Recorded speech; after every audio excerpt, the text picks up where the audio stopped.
It's Red Eye Radio. Gary McNamara and Eric Harley talk about everything from politics to social issues and news of the day. Whether you're up late or you're just starting your day, welcome to the show. From the Uniden America Studios, this is Red Eye Radio. All across America. We are Red Eye Radio. He is Eric Harley, and I'm Gary McNamara.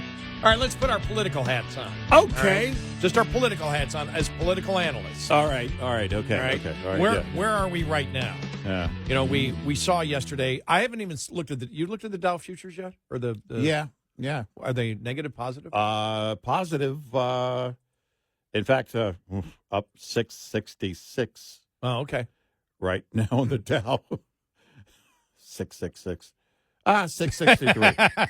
663. Yeah, we're good. Okay, I could say you definitely have the evil oligarchy running everything if it's up 666. Yeah. The NASDAQ up 445, which is a 2.4% right now on futures. Wow. So, yeah, look it's at a big deal. Oh, no. There's a bad thing. What? Oil's up. Crap. That's going to naturally happen. What happened yesterday, it was funny because when I got busy yesterday, when I finally looked at what the stock market was, I went, all right, what did Trump say? Yeah, what happened? Yeah, what happened? What did they say that was good?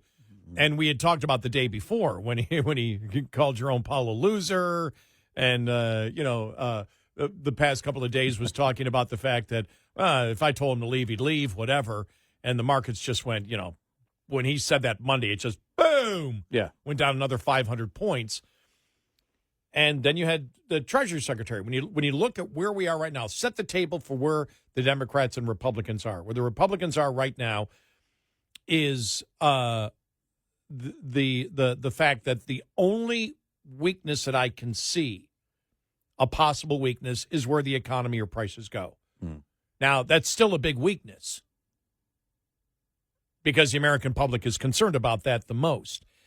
Everything else, I was playing some of the stuff from the CNN. We were listening to some of the Scott Jennings stuff.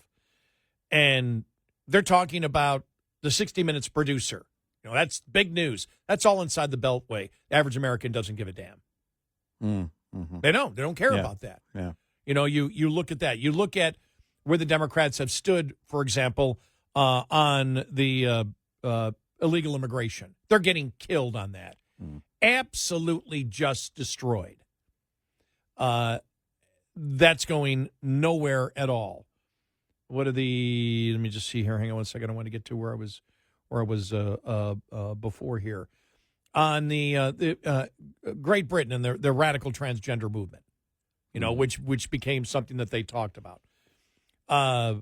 Again, they're getting killed on that one. Yeah, they're not going to win that.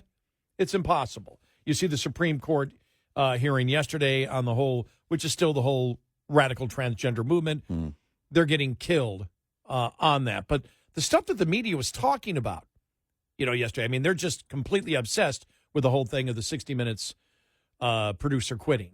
Yeah. Not independence. It shows the oligarchy that nobody's paying attention to that. No.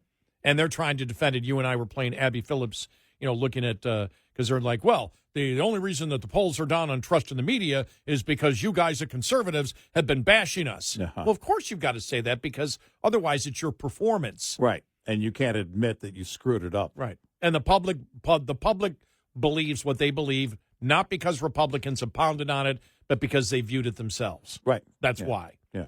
And so you look at every single issue that is out there right now. And I'm going through just quickly here, looking at anything. Here, just going through everything from yesterday. And there's no win. The only even the stuff with Harvard. Yeah. You're not going to win that in anti-Semitism. You're not winning that. The only big challenge that the Republicans have right now is on prices. Mm-hmm. And you saw the president yesterday. They absolutely moderated, even though there's still confusion as to where the president wants to go. Right. When he said, oh, we're going to make it easy on China. Mm-hmm. China's going to love what we're going to do, but they can't continue to rip us off. Well, who knows what that means? But when you had the president come out and say, no, we're not going to. There were three things I thought yesterday that helped the market and will continue to help the market. Number one, when Trump said, no, I'm not going to fire the Fed chair. Mm-hmm. Number two, when you had Besson talking about the fact that they may be able to come up with something with China, and we're going to be able to come to a deal with them. And then Trump actually saying we're going to make it easy on China. I'm like, wow, these messages are all over the place. Yeah. But it's not, he's saying that the tariffs are too high. Right. And they're going to come down, not to zero, but they're going to come down. Well, the market loves, absolutely loves that. Right. And then the third thing was J.D. Vance talking about India and that they have and it's something that you and I talked about. We've talked about for the longest time. We talked about this when Trump went over to visit India way back then. Uh-huh. We said, because that's when they were doing the whole NAFTA thing and everything else and talking about trade. And we said, unite the world, unite Europe, the friendly countries of Asia, the United States, get India on board, and then you start isolating China. You don't go after Canada. You don't go after Mexico. Those aren't your problems. Canada's not a problem trade-wise for the United States. Don't demonize them. Right. Don't do that. And so when you look at it, they did all the right things yesterday politically. Yeah. Yeah. I thought they did all the right things. And so now... Or I would say they didn't do any of the wrong things. Right? I mean, I know I'm splitting hairs here, but after, doing the back and forth for so long with this, you don't want to make the misstep. I think they did a lot of the right things. One of them was putting to rest this whole skirmish with Jerome Powell. There are a lot of us who aren't happy with Jerome Powell. Elizabeth Warren 2024 wasn't happy with Jerome Powell. But you don't bring that up just simply because what it reflects against you on you in terms of what you're doing. If the markets think you're panicking and that you're asking Jerome Powell to bail you out, then you're telling the markets you don't have any answers. And that I don't believe to be the case. They haven't given the solid answers, the clear direction for where it's going with trade. But yesterday, the indications were we're working things out. And no, we're not going to fire Jerome Powell. So that's what you want in play. That's what everybody's waiting to hear. By the way, China is very aware of this play ultimately, which, like you just said, we've been promoting for years going back to Trump's first term. Isolate China, get with the entire world and isolate them. And, there's an approach to that. That would start with, getting with the entire world first and then choking China out. And China said, Xi and a trade representative kind of echoed it this past weekend, that if these other countries want to get in bed with the U.S. and cut out China, then there's going to be a price to pay. China's going to do retaliatory measures against those nations. They're aware that that's what's going on. That would be the ultimate goal, because we do need to get intellectual property rights handled at some point. And if there's ever a chance to do it, it's now, because if Trump doesn't get it done, I'm convinced it won't get done. Well, then you look at, what the challenges are, coming up. I saw that the Australian economist who's at the University of Michigan, Justin Wolfer, said, well, we know exactly what sort of deals Trump's going to come out with. He's going to announce in a few weeks. Mm-hmm. He's going to make a deal with a country like, say, Australia, declare that the U.S. has gotten free trade. He goes, except they already have a free trade agreement with Australia and we don't have tariffs. And so it really isn't a victory. And I thought back to NAFTA, and again, the whole thing that we need to get rid of NAFTA, and we got rid of NAFTA, USMCA, and they're basically the same thing. And we said it way, way back then. And that's why the president came out and was furious with Canada. And everything that he said Canada was doing wrong is what he agreed to. But when it comes down to is, I really don't care about, we're talking about the politics of it right now, but all I care about is, do we get closer to free trade, and does China, do we start controlling the intellectual property stuff with China would be my concern. But the challenges that they have are, number one, and this is something that I know the White House is thinking, the Atlanta Fed, we're still at minus 2.2% for the first quarter, is what they project.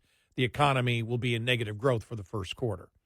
And you know that inside the White House, there's going to be, we need to ensure that we don't have a second quarter of negative growth. Right. Because then you're in a recession, and what happens at that point, who knows? I don't know what the administration's going to do because you've got the tariffs coming up for automobiles on May 3rd. You had every single OEM, every single part for everybody in the automobile industry in the United States say, you've got to take off the 45% tariff on auto parts. It's going to kill cars that are assembled in America. So you've got to do that. So you've got that pressure that's on. He met with the retailers the other day. You can only imagine what the retailers are saying. Yeah, right. You know, this thing can't last long. Yeah, everybody stocked up in the fourth quarter expecting this to happen, but this can't go on for a couple of months. So what are they going to do? Really, when I look at it, there is no other weakness that Republicans have right now, especially with the insanity of Democrats. Right. Yep. And so the weakness, whatever you want to call it, weakness, political weakness that they might have, a challenge that they might have, who knows? But the challenges right now is no one still. The stock market's going up with the optimism that the tariffs aren't going to be as high because of what the president said. Right.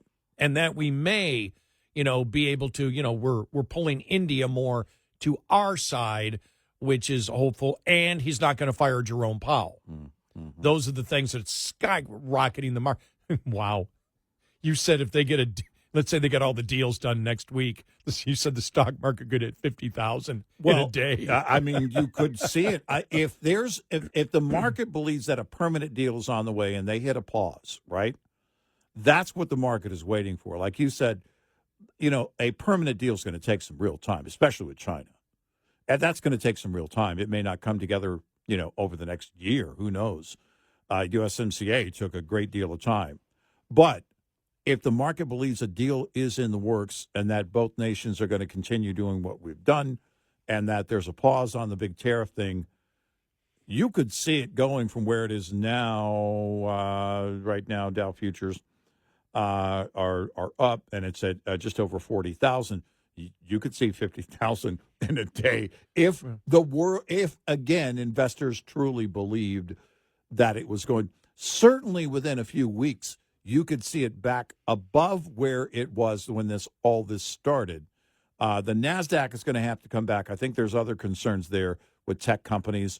What might happen with Google and their we didn't really get into it, but things that where the courts are deciding Google's advertising practices. Basically, I mean, their money.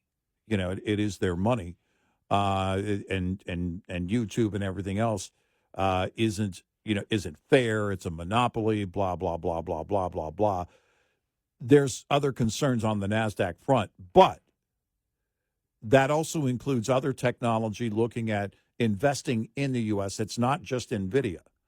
It's other technology wanting to either bring money back to the U.S. or move more operations to the U.S. That's going to be, that remains to be seen. But I really think you could see a real pop here. You will see a pop. It just depends on what they announce and what the market believes. I think if states like Texas, especially being from Texas, we talked about the grid yesterday. If you want to be the AI leader, you got to ensure that we've got ample electricity. The president, I think, needs to focus on that and talk about AI, because you and I still have the question, do any of these trade deals matter if they take a year or two to get out? If the United States has enough electricity for AI. Right. Right. You know, if that happens, and remember, Europe is going to be behind on that because they're not building them like we have the potential to do it. I would look at this, and I would look at, if I looked at the entire situation, one of my options would be we need to have almost like a national emergency. That a goal, I mean, like the moon landing, a proclamation that we are going to have ample electricity for all AI. Yeah. Because we have no choice as a nation. It's, you know, if you talk about emergencies or things that should be viewed emergencies, electricity should be one of them. Right. Especially with where AI is going and how much electricity we're going to need. So I don't know where we're going to go. I don't know if the president's going to really lower the tariffs and then just say, okay, we're in negotiation with everybody and continue to harp on it. But if the economy doesn't boom over the next year, Democrats could win in the midterms. Yeah.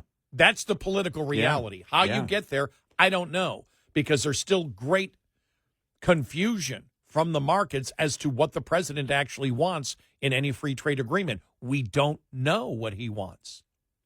Right.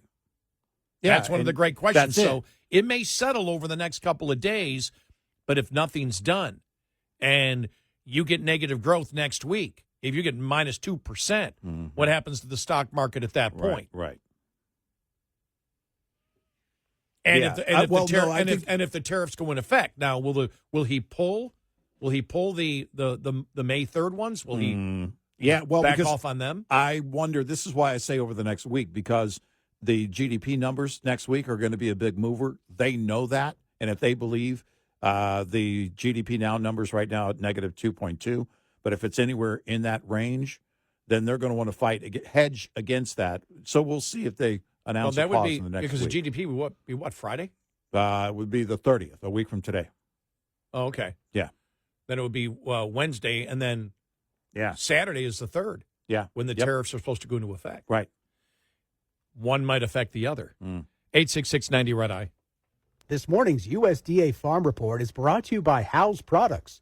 Tested, trusted, guaranteed since 1920. Active weather this week in the eastern two-thirds of the country could be shown as the week that helped the hard red winter wheat crop turn the corner from a drought-affected crop to a crop that may actually turn out to be okay in most areas. USDA meteorologist Brad Rippey says this week's weather favors winter wheat, pasture and rangelands, and spring-planted crops. We will see an increasingly stormy pattern developing. Looks like the axis of heaviest precipitation should be from the central and southern Great Plains, extending northeastward through the Ohio Valley and into the northeast. Showers occurred in the nation's midsection Tuesday, becoming more concentrated as they travel eastward. Behind that, we may see some unsettled weather lingering or continuing in some areas as it looks like more storminess in behind. And when we put it all together, it looks like just about every corner of the country east of the Rockies will see some precipitation at some point during this week, and in many cases, multiple showers and thunderstorms. I'm Rod Bain reporting for the U.S. Department of Agriculture in Washington, D.C.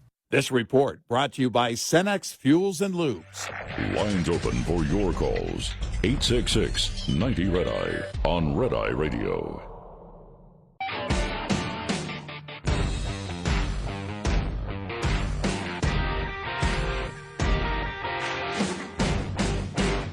It's Red Eye Radio. He's Eric Harley, and I'm Gary McNamara. Welcome and good morning. So, the president's rhetoric on everything going on with trade has softened. You don't hear anything about Canada anymore, do you? No. Really, just don't hear anything. So we'll see what happens in the next couple of weeks. But the challenges will be, the GDP numbers coming out next week, and then the automobile tariff supposed to hit on May 3rd.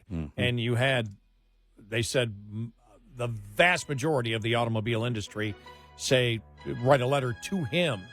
And the Treasury Secretary saying, you can't do this. Right. We won't be able to sell American cars. Right.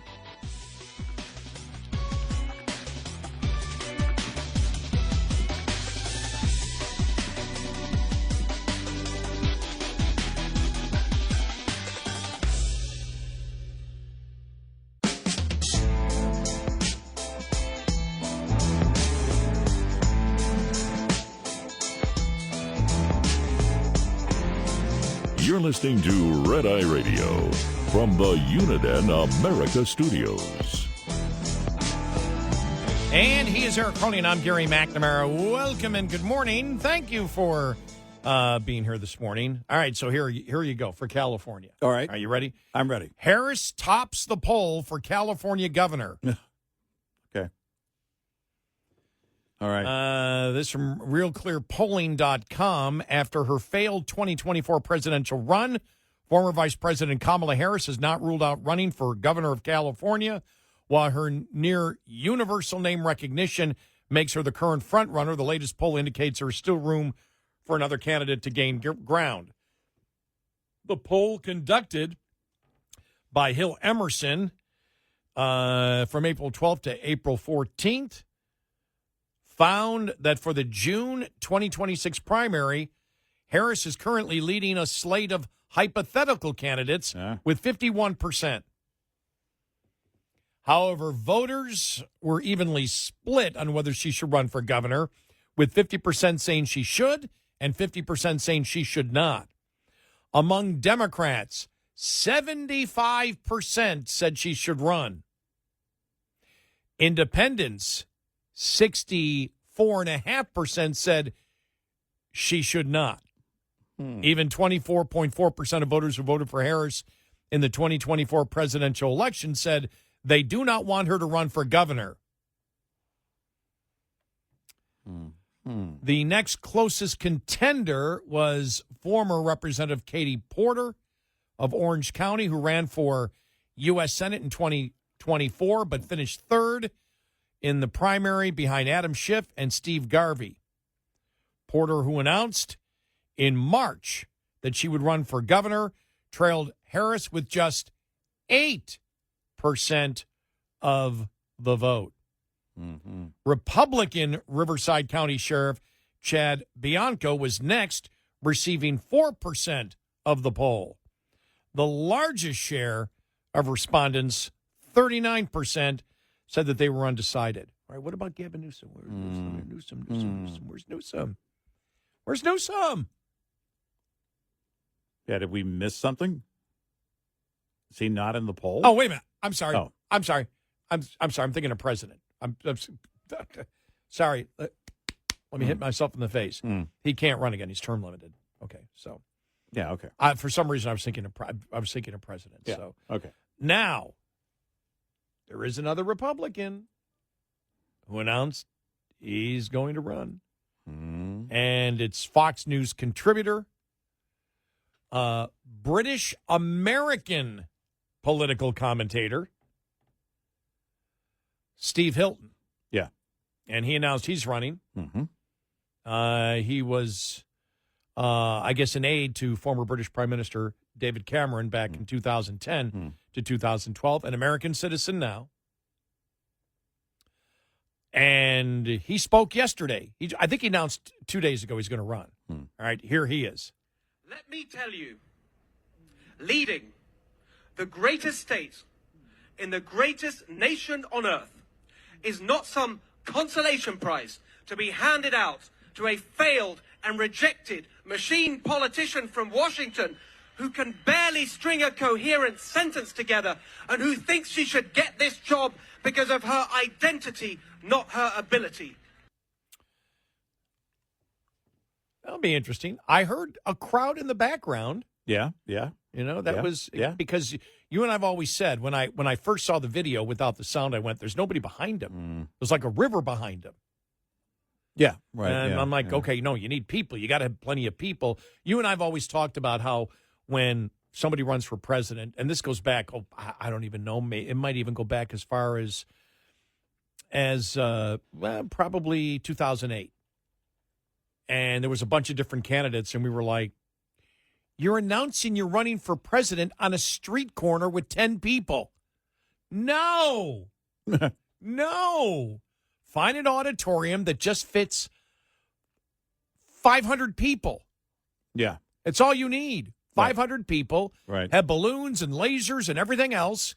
You bring the 500 people in. I don't care whether you pay them. You bring them in. You get your family and everybody to stand behind you. And then when it's time to go, You've got an applause sign. You've got everything. And you have these people going crazy. Yeah. Because in a small auditorium, 500 people sounds like 50,000. Exactly.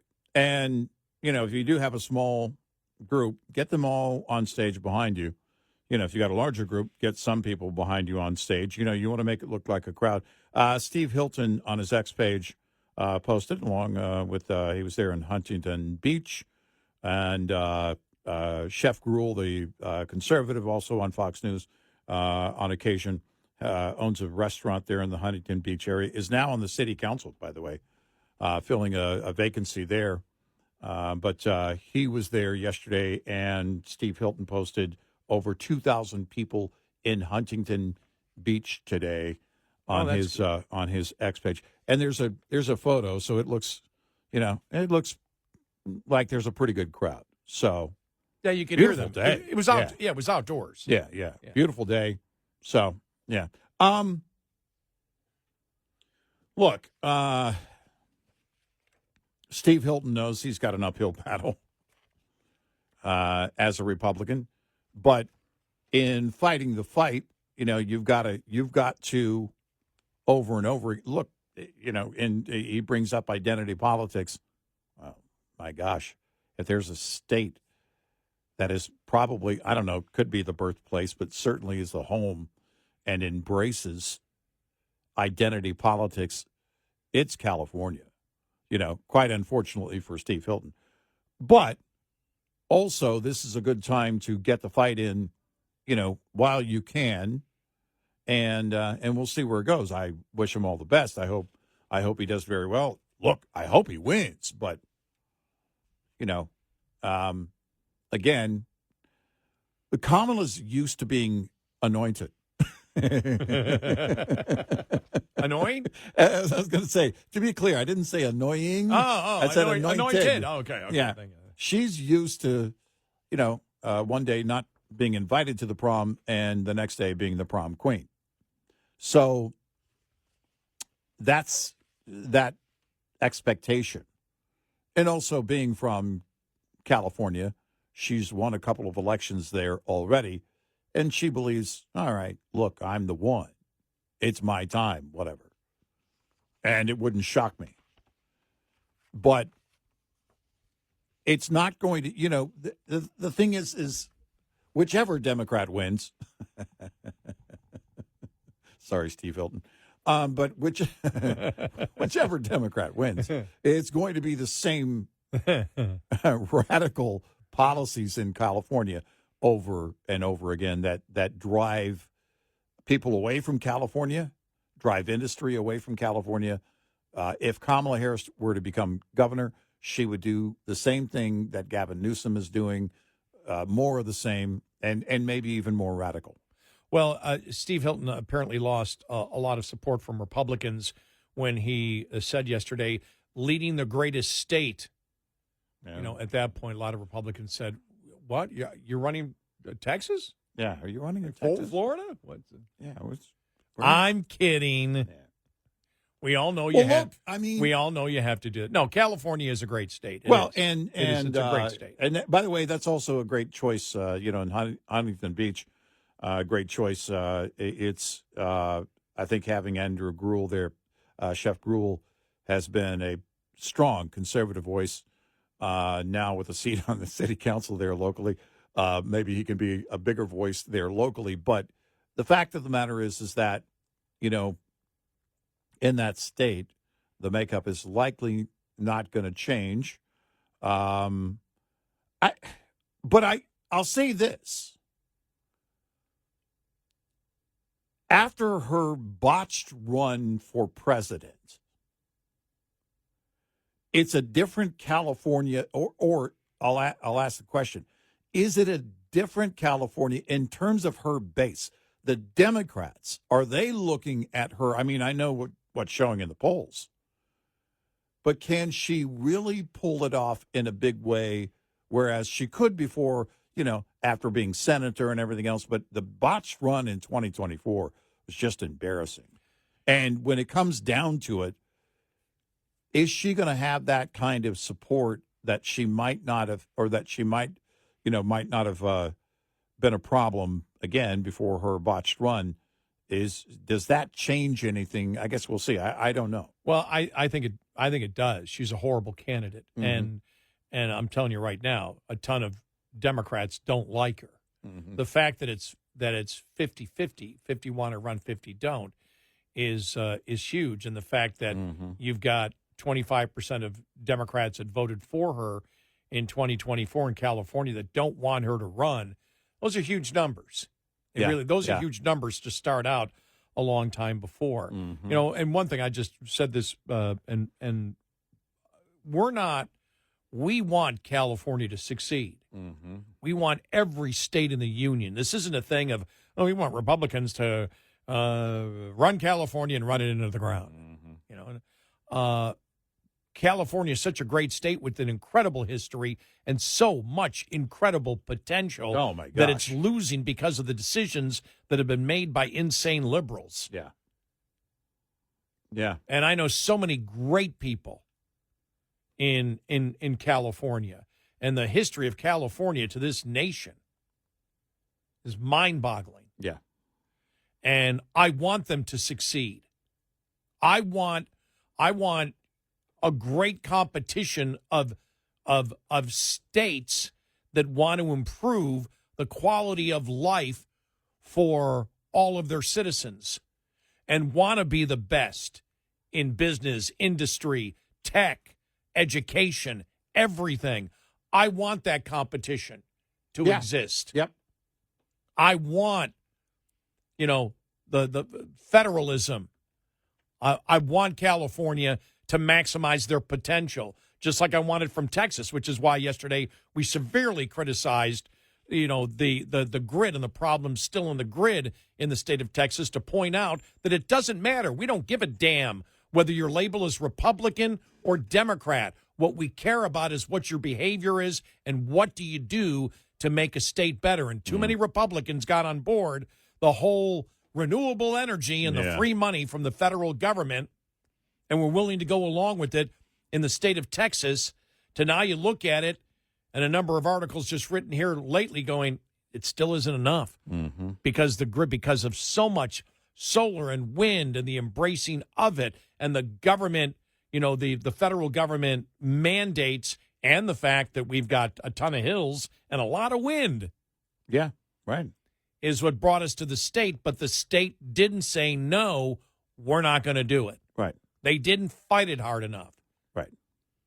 And so, we want to maximize the potential of Texas, of New York, Illinois,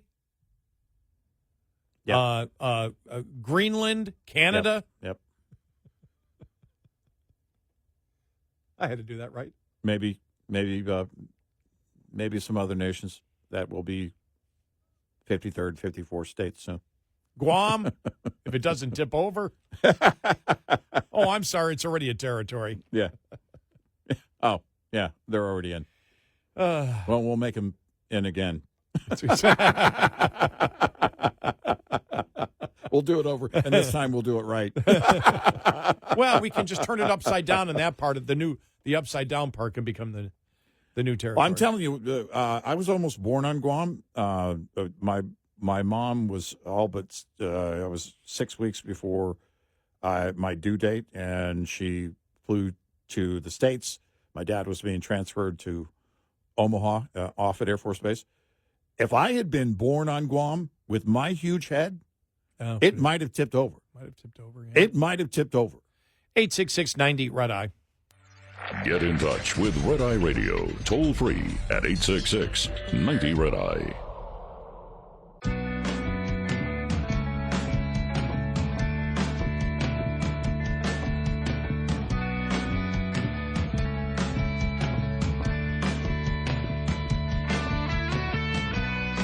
It's Red Eye Radio. He's Eric Harley, and I'm Gary McNamara. You had Elon Musk yesterday in the earnings call for Tesla say he's going to spend a lot less time come next month on Doge. Yeah, right. And says maybe a day or two per week. Keep in mind, his work weeks are 7 days, not 5. Yeah. No, my pause there was from his point of view for his company. Yeah.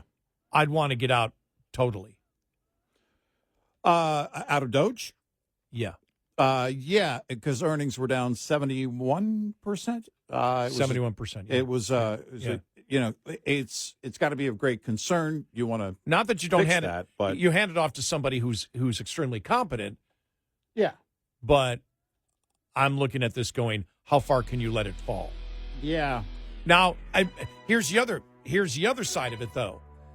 It may not make any difference. He already supported Trump. Yeah. He's done already. He could go back and work, 14 days a week. Right. And not do any better. Yeah, Democrats aren't going to care. Exactly.